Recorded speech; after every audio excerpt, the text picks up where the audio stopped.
from one awful story to, I think, a perfect example of why we need a media revolution. And remember, part of that media revolution is you.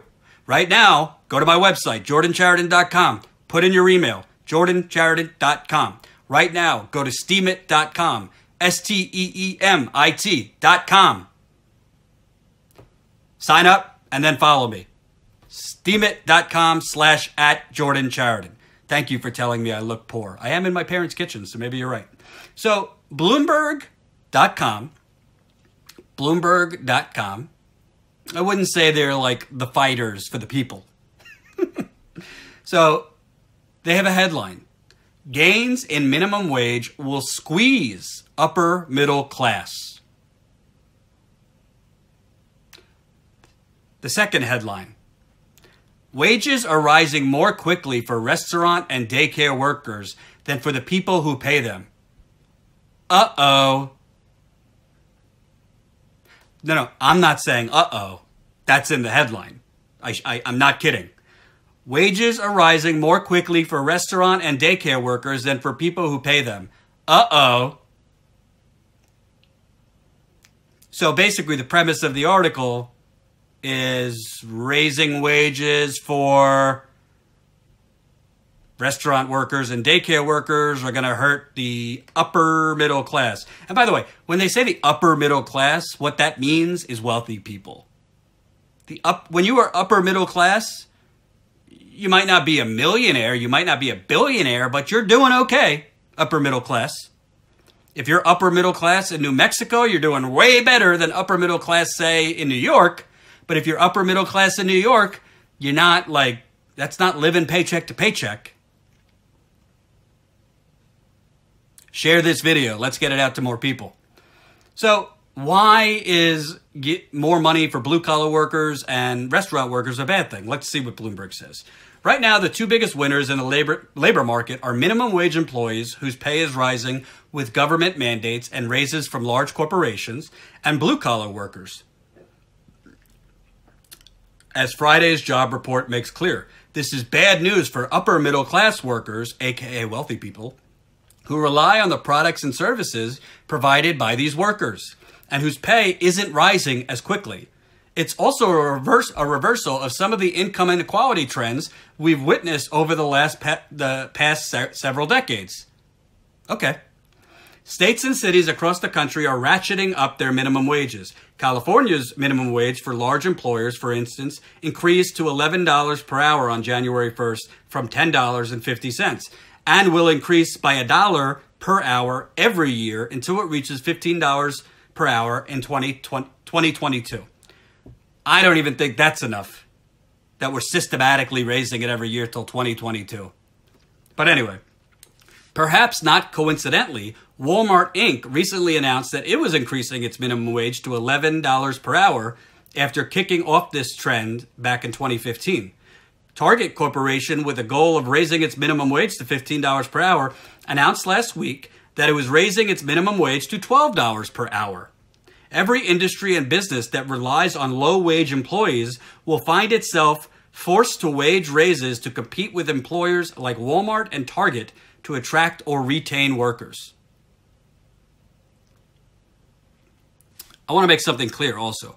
Walmart isn't raising the minimum wage out of the kindness of their heart. They're doing it because Trump's tax plan has given companies like Walmart gigantic isn't the word, an otherworldly corporate welfare tax cut. So the very small increase that Walmart's giving is like a penny in the bucket compared to the tax cuts they are getting, along with many other companies. And the one-time bonuses, by the way, you get a $1,000 bonus. How much is that after taxes? Are a penny to most of these corporations compared to the goodies and tax cuts they're getting. This goes on. Blue-collar workers are the other group benefiting, both in job creation and wage growth. Goods-producing jobs, which include construction, manufacturing, and mining, have increased by 536,000 over the past year. growth as fast as we've seen in the past 30 years. Additionally, while measures of average hourly earnings for all workers remains around 2.5%, growth for goods-producing workers is spiking, with wages up 3.5% over the past year. We haven't seen blue-collar wage growth outpace overall wage growth like this on a sustained basis since the early 1980s.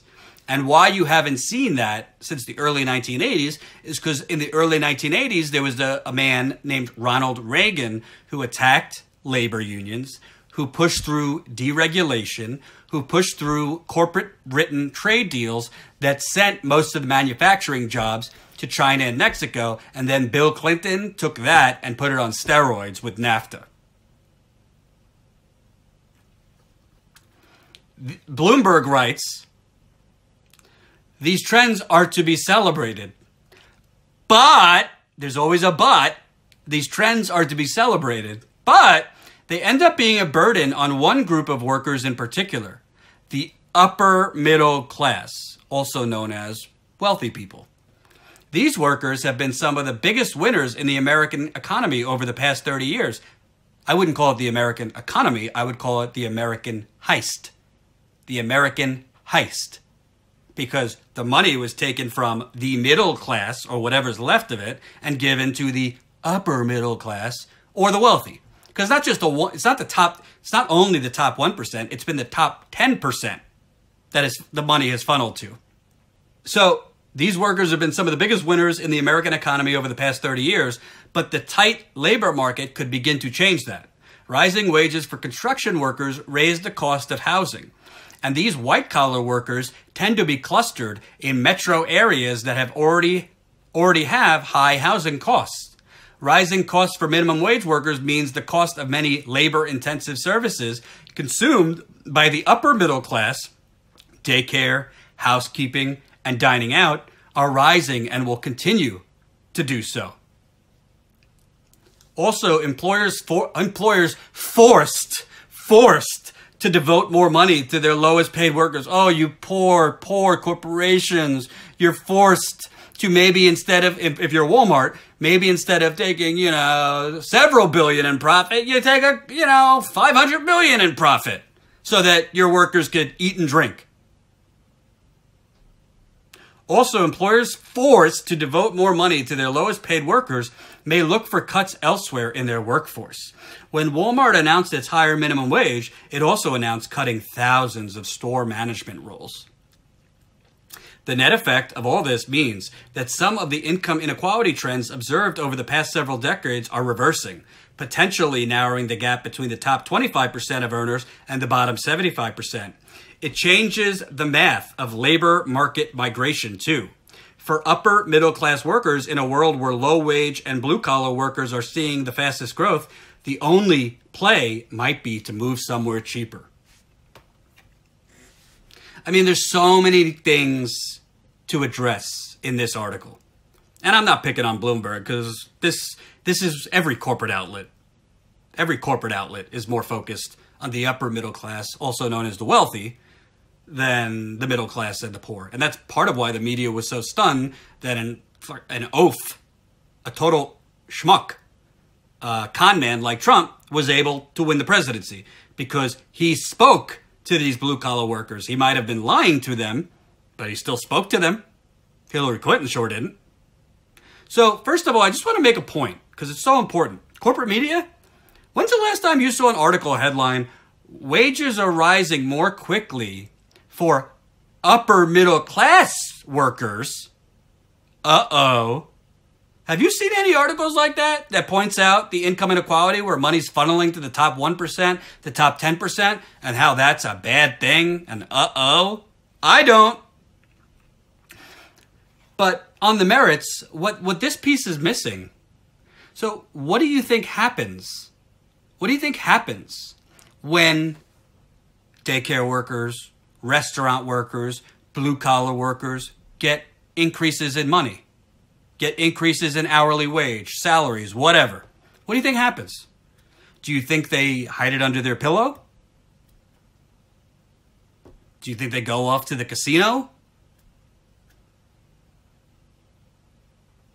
Einstein said it. They spend it. So if some things are going up in cost, housing, what do they say is going up in cost as a result? Daycare, housekeeping, and dining out are rising and will continue doing so. Well, go figure. If the daycare workers and the blue-collar workers have more money in their pocket, maybe they could do things like start paying off their debt. Maybe they could do things like start going to the restaurants. Maybe they could do things like send their kids to daycare, which many poor people, and if you want to call them working poor people, cannot even afford daycare for their kids. So this article pities the upper middle class, also known as the wealthy, and talks about all the costs that are going to go up as a result of the blue-collar worker or the daycare worker or the restaurant worker getting a deserved increase. As we've seen on the charts, productivity has skyrocketed over the last 3 decades, and wages have stayed stagnant for us peasants. But this article doesn't put in that inconvenient fact that if you're giving them more money, then they have more money to spend, and they could afford maybe slightly higher housing prices or things like that. And the other thing is also this. When do we as a society say, no. There has to be caps on how high the housing market can charge for houses. There has to be caps on if Walmart gives workers a bonus, they can't then lay off hundreds of thousands of workers. This government allows its corporations to do whatever the hell they want. Wall Street to do whatever the hell they want. Real estate to do whatever the hell they want. So in one breath, you get through merit and more equal pay, you're giving blue-collar workers a raise, daycare workers, restaurant workers, but then you're allowing, as a result, because poor Walmart makes just a little less money, or real estate industry makes just a little bit less money, you let them skyrocket their prices. Well, maybe we need to make a new movie where when Gordon Gekko said greed is good, maybe greed isn't as good. Maybe greedy mofos can still be very wealthy, yet take a little bit less. But there's no discussion about that. Maybe we need to be talking about things that other countries are starting to talk about and doing, like universal basic income. Universal basic income. So that if these greedy companies raise their prices in response to their workers being paid like humans, then maybe not only do the workers get paid what they should get paid, but there's also universal basic income. So there's a little extra money as a right. I'm not saying give universal basic income to people that refuse to work if they're able-bodied. I'm not saying give universal basic income to people who are just cheating the system and doing nothing. But give me a break with articles about, oh, well, you know, it's a good thing that the blue-collar worker and the daycare worker and the restaurant worker are getting a raise, but it's really going to squeeze those wealthy people. Good. Good. And I'm not someone who just says, yeah, tax the rich, and screw them. No, many wealthy people worked hard for it, and I don't think they should take all their earnings. I think it was a little much under like Eisenhower when it was 90%. That's not realistic. But the bottom line is you're getting wealthy because of the country you live in, because of the opportunity it allows you. Frankly, because there's very little regulation so that you could then cheat. So you should have to pay back some of that money to that government that gave you the opportunity, which people like Warren Buffett and Bill Gates, I got my issues with them on certain things, they make that argument too. So I don't have any sympathy for upper middle class people that have to, you know, oh, they're making less money, or as a result of paying the working poor more money, they don't have to raise prices. They're doing it because they're greedy. They're still going to make profit.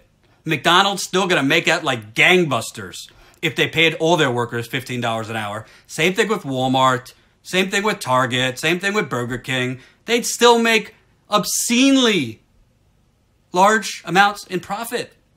But the problem is this country and its laws cater towards greed. Period.